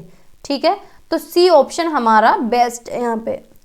ठीक है, सी ऑप्शन करेक्ट है। नेक्स्ट क्वेश्चन बताइए, question number 37, which of the following type of questions on a test will be helpful assessing the creativity of the learners. कौन सा एक टेस्ट इसमें सबसे अच्छा है जो बच्चे के अंदर क्या है, क्रिएटिविटी डेवलप करेगा, एसेस करेगा, आकलन करेगा क्रिएटिविटी का। वन वर्ड क्वेश्चन, कि बच्चे को अगर वन वर्ड क्वेश्चन करा रहे हैं तो बच्चा क्रिएटिव कुछ करके दिखाएगा, या फिर ओपन एंडेड क्वेश्चन दे रहे हैं मुक्त अंत वाले, या फिर एमसीक्यू क्वेश्चन करा रहे हैं, या फिर ट्रू फॉल्स करा रहे हैं। भाई ना तो ट्रू फॉल्स से कोई क्रिएटिविटी आएगी, भाई एक वर्ड का क्वेश्चन है, या तो ट्रू या फॉल्स, या फिर मल्टीपल चॉइस क्वेश्चन की ये टिक लगा दिया, इससे क्या क्रिएटिविटी आई, या फिर वन वर्ड है, एक वर्ड में आंसर बता दिया। ठीक है, तो क्या इससे क्रिएटिविटी आएगी। लेकिन हाँ, अगर ओपन एंडेड क्वेश्चन बच्चे को दिया जा रहा है तो इसमें बच्चा क्या है, कुछ क्रिएटिव करने की सोचेगा, कुछ क्रिएटिविटी दिखाएगा, यूनिक करके दिखाएगा, भाई पता नहीं क्या क्या तरीके लगाएगा, 70 तरह से सोचेगा और लिखेगा, है ना। तो ये क्या है, अगर एक्सप्लेन भी कर रहा है तो ओपन एंडेड करेगा, यानी बिना रुकावट के करेगा, बिना किसी रेस्ट्रिक्शन के करेगा, तरह तरह से सोच पाएगा, क्रिएटिव थिंकिंग लगाएगा, डाइवर्जेंट थिंकिंग लगाएगा। तो बी ऑप्शन यहाँ पे बेस्ट है। ठीक है, नेक्स्ट क्वेश्चन बताइए, question number 38, which of the following statement about language is true. भाषा के बारे में कौन सा एक सही है। It is a system of systems, भाई अभी पीछे पढ़ के आए हैं, सिस्टम्स ऑफ सिस्टम्स, इसके अंदर साउंड भी आ जाते हैं, फिनिक्स सब कुछ आ जाता है इसके अंदर। या फिर एक सिस्टमेटिक है, यानी एक तरीका है बस। It is a rules of rules and exceptions, यानी रूल्स ऑफ रूल्स है, यानी इसके अंदर रूल्स हैं, एक्सेप्शंस हैं, या फिर आइडियाज हैं। भाई सारी चीज इसके अंदर आ जाती है, क्या है, सिस्टम ऑफ सिस्टम, ये ठीक है, ये ऑप्शन बढ़िया है। ठीक है, व्यवस्थाओं की व्यवस्था, तो ए ऑप्शन हमारा करेक्ट है। नेक्स्ट क्वेश्चन बताइए, question number 39, language is learn best. भाषा कब अच्छे से याद होगी, जब उसे हम संदर्भ में सिखाएंगे, आइसोलेट यानी अलग करके सिखाएंगे, या फिर अल्फाबेटिक ऑर्डर में सिखाएंगे, या फिर वर्ड टू वर्ड प्रेजेंट करेंगे। भाई वर्ड टू वर्ड अगर प्रेजेंट कर रहे हैं तो एक तरह से रट्टा हो गया, बिल्कुल तरीके से चल रहे हैं, या फिर अल्फाबेटिक ऑर्डर में सिखाएंगे, अलग अलग करके सिखाएंगे। लेकिन सबसे अच्छा भाषा कब सीखेगा कोई भी बच्चा, जब उसे संदर्भ में सिखाएंगे, कंटेक्स्ट में सिखाएंगे। ठीक है, तो ए ऑप्शन करेक्ट है। क्वेश्चन नंबर 40 बताइए, पर्पस ऑफ डायग्नोस्टिक टेस्ट, यानी नैदानिक परीक्षण का क्या पर्पस है, क्या उद्देश्य है। भाई डायग्नोस्टिक टेस्ट क्या होता है कि कोई भी बच्चा है, हमें ये डायग्नोज करना कि बच्चा क्यों इंप्रूव नहीं कर रहा, बच्चे को क्या समझ नहीं आ रहा, क्यों समझ नहीं आ रहा, यानी डायग्नोज करना। जैसे कि मैं डॉक्टर के पास जाऊं तो डॉक्टर पूछेगा कि भाई अगर तुम्हें बुखार है तो फिर कैसे बुखार हुआ, क्या सिम्टम्स थे, सर्दी लगी थी, तो ये क्या कर रहा है, डायग्नोज कर रहा है डॉक्टर। ठीक है, तो डायग्नोज क्या होता है, देखना होता है कि बच्चा क्यों नहीं समझ रहा, क्या क्या कमी रह रही है, क्या गैप्स रह रहे हैं उसके। Give feedback to the parents, कि पेरेंट्स को फीडबैक देना। Fill the progress report of student, बच्चों की रिपोर्ट, जो रिपोर्ट कार्ड है उन्हें फिल करना। या फिर plan and prepare question paper for summative assessment, के समेटिव असेसमेंट के लिए क्वेश्चन पेपर प्रिपेयर करना। या फिर बच्चों के गैप देखने कि बच्चे क्यों नहीं समझ पा रहे। ये ऑप्शन भाई बढ़िया है। डायग्नोस्टिक टेस्ट का मतलब ये होता है कि बच्चे के गैप्स चेक करना, बच्चे के गैप देखना कि बच्चा क्यों नहीं समझ रहा, क्यों इंप्रूव नहीं कर रहा। ठीक है, तो डी ऑप्शन हमारा यहाँ पे करेक्ट है। ठीक है, क्वेश्चन नंबर 41 बताइए, इन अ चाइल्ड सेंटर्ड क्लासरूम, बाल केंद्रित कक्षा कक्ष में क्या है, अ टीचर शुड, क्या करता है teacher, explain the whole lesson sentence by sentence for the convenience of students, यानी क्या करे, कोई भी लेसन है उसे पूरा एक्सप्लेन करे, और कैसे, सेंटेंस बाय सेंटेंस, एक एक सेंटेंस बता के, कि बच्चों के लिए अच्छा सुविधाजनक होगा। या फिर डिक्टेट करें आंसर्स को, क्वेश्चंस के आंसर, जिससे कि क्या है, बच्चों को आसानी हो सके। या फिर as such techniques in which students are encourage to take initiative on their own, क्या करें, इस तरह की तकनीकी अपनाए, इस तरह की टेक्निक यूज करें कि बच्चों को क्या है, प्रोत्साहित किया जा सके कि बच्चे खुद इनिशिएटिव ले सकें। खुद अपने फैसले ले सकें, एक तरह से तरीके ढूंढ सकें, खुद से कुछ कर सकें अपने आप से, तो ये तो बढ़िया है। या फिर demonstrate what a teacher aspects from the students, ये डेमोन्स्ट्रेट करे कि टीचर क्या एक्सपेक्ट करता है बच्चों से, ये दिखाए कि मैं क्या एक्सपेक्ट करती हूँ तुमसे, है। तो ये तो गलत हुआ भाई, है ना। और ना ही उन्हें आंसर डिक्टेट करने हैं, यहीं पूरा सेंटेंस सुनाना है। ये बात ठीक है कि चाइल्ड सेंटर में क्या है, इस तरह की टेक्निक हम यूज कर सकते हैं, बच्चों को प्रोत्साहित कर सकते हैं कि बच्चे खुद से करें, अपने ज्ञान का निर्माण करें, खुद से करने की कोशिश करें, कुछ क्रिएटिविटी लेके आए। तो ये ऑप्शन बढ़िया है, ठीक है। तो सी ऑप्शन हमारा करेक्ट है। नेक्स्ट क्वेश्चन बताइए, question number 42। In a constructivist classroom language learning should be based on, यानी एक रचनावादी कक्षा में क्या है, लैंग्वेज किस पे बेस्ड होनी चाहिए, ड्रिल पे और प्रैक्टिस पे, कि ग्रामेटिकल आइटम्स को कैसे पढ़ाएं, रट के पढ़ाएं, प्रैक्टिस करके पढ़ाएं। तो भैया ये तो नहीं होगा। Transactions of the prescribed text book by the teacher, कि क्या है, टीचर बिल्कुल ट्रांसलेशन कर दे, जो भी टेक्स्ट बुक है उसे ही पढ़ा दे बिल्कुल। या फिर learners previous knowledge in constructing their new knowledge using authentic task, यानी टीचर क्या करे, पूर्व ज्ञान को नए ज्ञान के साथ जोड़ के पढ़ाए, एक ऑथेंटिक टास्क यूज करके, यानी जो भी पढ़ा रहे हैं उसे संदर्भ में पढ़ाए। ये बात तो सही है। The assumption that language can only be learn if teacher transmits to the learners, कि टीचर क्या है, लैंग्वेज को क्या है, याद कराए, ट्रांसमिट कर दे बच्चों में। तो ये भी गलत है। सबसे बढ़िया ऑप्शन है कि बच्चों के पूर्व ज्ञान से जोड़ रहे हैं, तो ये हमारा बढ़िया है, ठीक है। क्वेश्चन नंबर 43, ये भी हमने पढ़ी थी, writings. A teacher divided the student of class 4th into group, यानी चौथी क्लास के जो बच्चे हैं, 4th क्लास के बच्चे हैं, उनका ग्रुप बनाया जा रहा है, 6 बच्चों का ग्रुप है। And gave them a short story, उन्हें कोई भी शॉर्ट स्टोरी दी जा रही है बिना एंडिंग के, उसकी एंडिंग नहीं है स्टोरी की। टीचर उनसे कह रही है कि तुम इमेजिन करो, डिस्कस करो आपस में, फाइनलाइज करो और इस स्टोरी का क्या है, अंत लिखो अपने शब्दों में। तो टीचर क्या कर रही है, उनके अंदर कौन सी राइटिंग डेवलप कर रही है, कंट्रोल्ड राइटिंग। कि कंट्रोल राइटिंग में तो क्या है, टीचर के हाथ में होता है कि टीचर अगर कहेगी यही लिखना है तो यही लिखना है।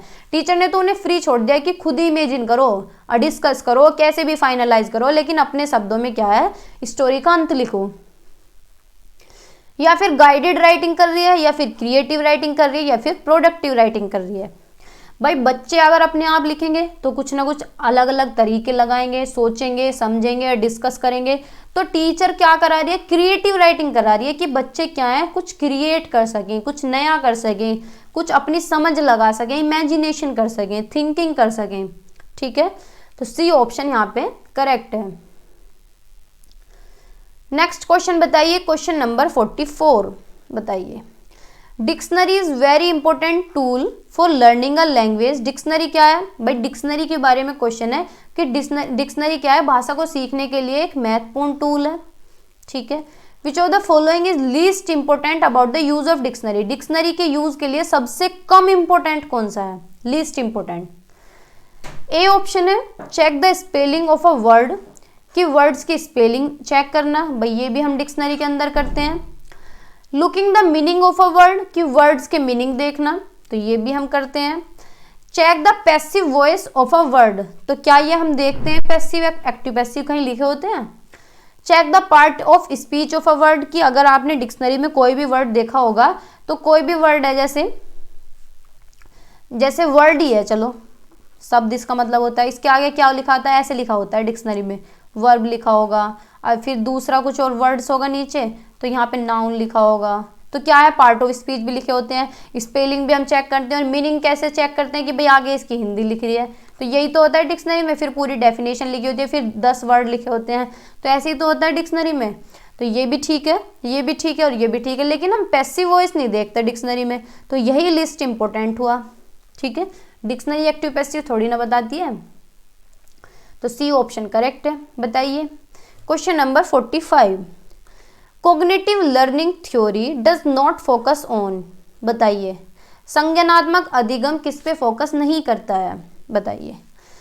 Human beings are born with a built in language device, यानी क्या है, ह्यूमन बींग्स क्या है, उनके अंदर जन्मजात क्षमता होती है भाषा को सीखने की। बी ऑप्शन है errors as a part of learning process, यानी त्रुटियां क्या है, सीखने का एक हिस्सा है, ये भी ठीक है। Language is learn through the process of habit formation, की भाषा कैसे, हैबिट फॉर्मेशन यानी रट के याद होती है, कि हमारी आदत बन जाती है तब याद होती है। Language is learn by involving reasoning and mental process, तो ये बात भी ठीक है भाई, तर्क भी लगाते हैं हम, मेंटली प्रोसेस भी इन्वॉल्व होता है कॉग्निटिव लर्निंग में। लेकिन ये बात गलत है कि हैबिट फॉर्मेशन के थ्रू हम सीखते हैं, तो सी ऑप्शन हमारा करेक्ट है, ये इस पे फोकस नहीं करती है। क्वेश्चन नंबर 46 बताइए। While developing writing skills among the students, बच्चों में राइटिंग स्किल डेवलप करने के लिए क्या एक भाषा शिक्षक सबसे ज्यादा किस पे फोकस करेगा, बताइए। अच्छी हैंड राइटिंग हो, ग्रामेटिकल एस्पेक्ट हो, वर्ड्स की लिमिट हो, या फिर अच्छे एक्सप्रेशन हो, आइडियाज हो, अच्छे आइडियाज हो, नए नए आइडियाज हो, ब्रेन स्टॉर्मिंग हो, ठीक है। तो बताइए कौन सा एक ऑप्शन बढ़िया होगा। भाई अच्छी हैंड राइटिंग पे फोकस नहीं करना है, ना हमें ग्रामर पे फोकस करना है, और वर्ड्स लिमिट्स पे तो हमें फोकस करना है। जहाँ ऑप्शन में लिमिट आ गई ना, तो उस पर हम फोकस नहीं करते, ठीक है।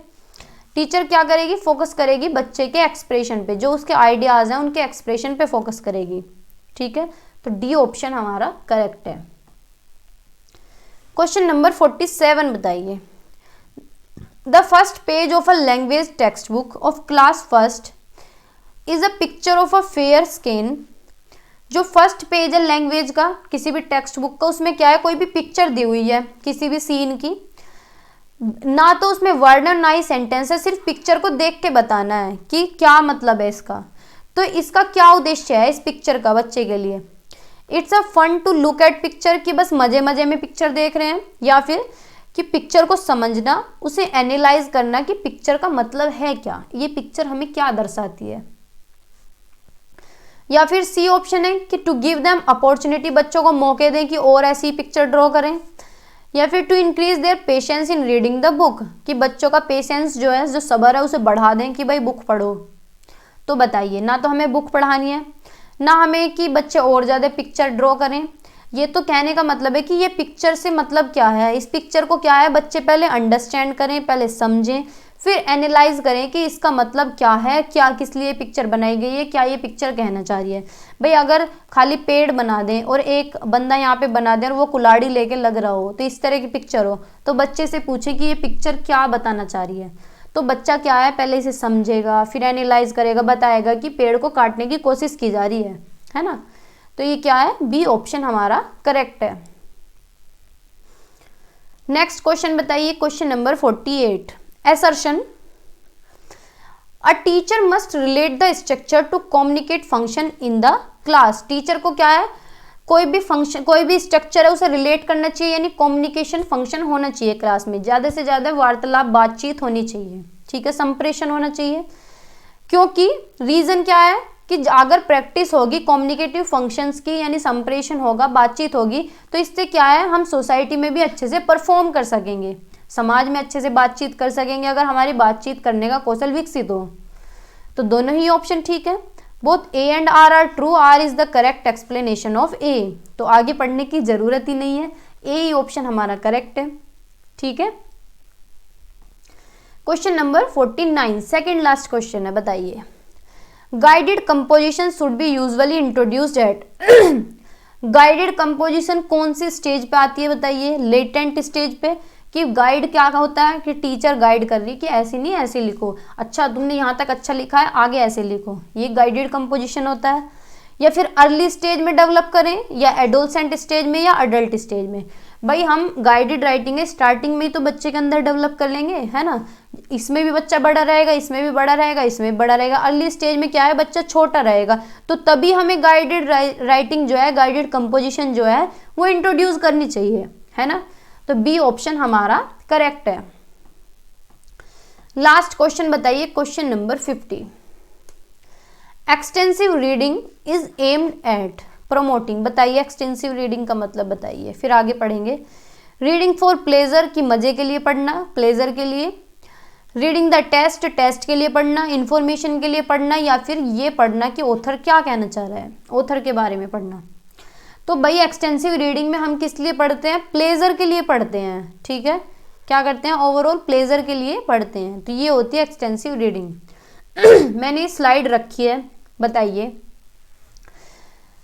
साइलेंट रीडिंग क्या होती है कि enjoy the pleasure of a read, कि हम मन मन में जब पढ़ते हैं तो हम कैसे पढ़ते हैं, मतलब के लिए पढ़ते हैं, मीनिंग के लिए पढ़ते हैं कि पूरा मीनिंग हमें पता चल जाए। और कब पढ़ते हैं, सीनियर क्लासेस में और आगे क्लासेस में। जैसे अब हम बड़े हो रहे हैं तो भाई हम साइलेंट रीडिंग तो करते हैं, चिल्ला चिल्ला के तो पढ़ते नहीं है, इसे हम एंजॉय भी करते हैं, ऑर्गेनाइज करते हैं और अपने आइडियाज़ को अरेंज करते हैं।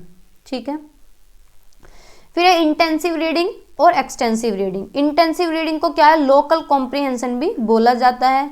एक्सटेंसिव रीडिंग को ग्लोबल कॉम्प्रिहेंशन बोला जाता है। अब की बार एक्सटेंसिव रीडिंग दिया है, अगली बार ग्लोबल लिख के दे सकता है। ठीक है, तो ये ध्यान रखना है। इंटेंसिव रीडिंग क्या होता है, किसी भी पैसेज को पढ़ना बहुत कंसंट्रेशन के साथ, ठीक है, बहुत ध्यान से। It is a detailed and careful reading of the passage, यानी पैसेज को क्या है, बिल्कुल डिटेल्ड में पढ़ना, बिल्कुल डिटेल पूरी अच्छी तरह व्याख्या करना, उसकी केयरफुली पढ़ना। किस लिए, नॉलेज बढ़ाने के लिए और इंग्लिश पे कमांड करने के लिए। तो ये हुई इंटेंसिव रीडिंग। एक्सटेंसिव रीडिंग क्या है कि डे टू डे लाइफ में जो हम पढ़ते हैं, जैसे कि न्यूज़पेपर पढ़ रहे हैं, कोई भी आर्टिकल पढ़ रहे हैं, कोई भी बुक पढ़ रहे हैं, किस लिए, ओवरऑल मीनिंग निकालने के लिए। भाई अगर हम न्यूज़पेपर पढ़ रहे हैं तो एक एक थोड़ी वर्ड पढ़ेंगे कि राम उस गांव में पिट कर आया था है, ऐसे थोड़ी पढ़ते हैं, अच्छा राम इस गांव में पिट गया, बात खत्म। तो ओवरऑल मीनिंग के लिए पढ़ते हैं, समरी के लिए, डन फॉर प्लेजर। ठीक है, तो ये है एक्सटेंसिव रीडिंग। बस हमारी क्लास यहीं पे एंड होती है। 50 क्वेश्चन हमने कर लिए हैं, 50 क्वेश्चन हम कल करेंगे।